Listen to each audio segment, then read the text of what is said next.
The significance of hedge funds in your portfolio. Breaking this down into a few key points, we'll start with diversification. The accepted wisdom is to diversify within both underlying instruments and asset classes. However, realistically speaking, the end investor has access to equities and bonds, and the only real diversifier they could typically add to a portfolio is property. Hedge funds adds an additional class, which is entirely uncorrelated to those other asset classes. And on that basis, through its inclusion, before we've even discussed additional potential returns, would reduce the volatility of the overall portfolio by being added to a portfolio of traditional asset classes.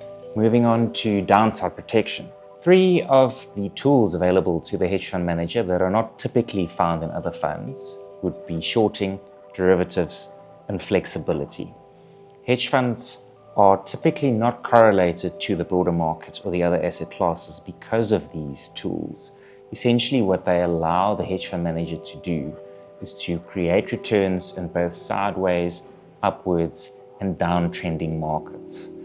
Hedge funds are often accused of not capturing the full market upside, but the flip side to this argument is that avoiding the downturns creates a situation where you don't need to capture all of the upturns. It's the old fairy tale of the tortoise and the hare, where in simple arithmetic, if you avoid a 50% drawdown, you don't need to add 100% performance to get back to zero. If you could have limited that drawdown to say 10%, you only essentially need to do 11% to get back to square one. So even though hedge funds do typically not give all of the market upside, that downwards protection adds a lot of insurance and creates a base from where to build on a slow and steady basis. Flexibility also allows the hedge fund manager to be underinvested when they deem the market to be too risky, something that is not always available to other asset class fund managers.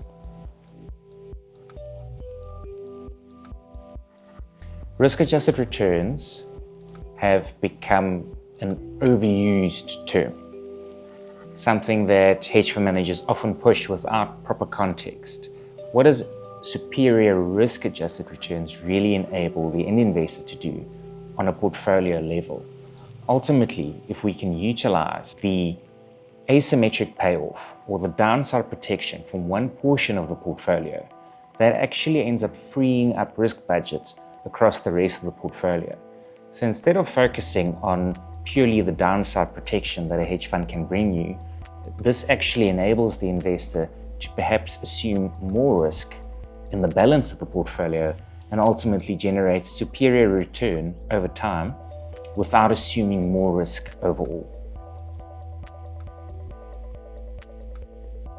Asymmetrical returns are returns that are not symmetrical.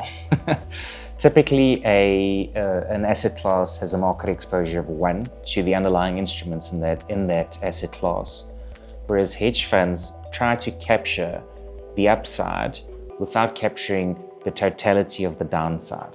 The typical aim for a hedge fund manager is to capture 2/3 of the upside and 1/3 of the downside. And that is what we mean when we talk about asymmetry of returns.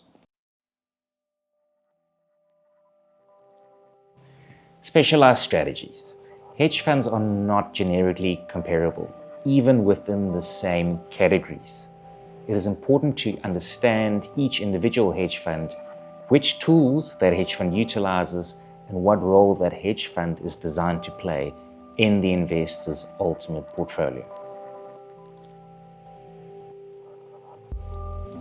In terms of demonstrating what hedge funds can do for your portfolio, our findings have been that since hedge funds became available to the end investor in 2015, if we take a typical 70-30 moderate aggressive portfolio, 70% allocated to equity and 30% allocated to bonds, and we compare that return series to the same portfolio that had proportionately allocated 20% of capital to a well-constructed hedge fund portfolio, the hedge fund portfolio, or the portfolio that included hedge funds, outperformed the standard 70-30 portfolio, as well as returning a less volatile return series or fewer sleepless nights versus the traditional portfolio.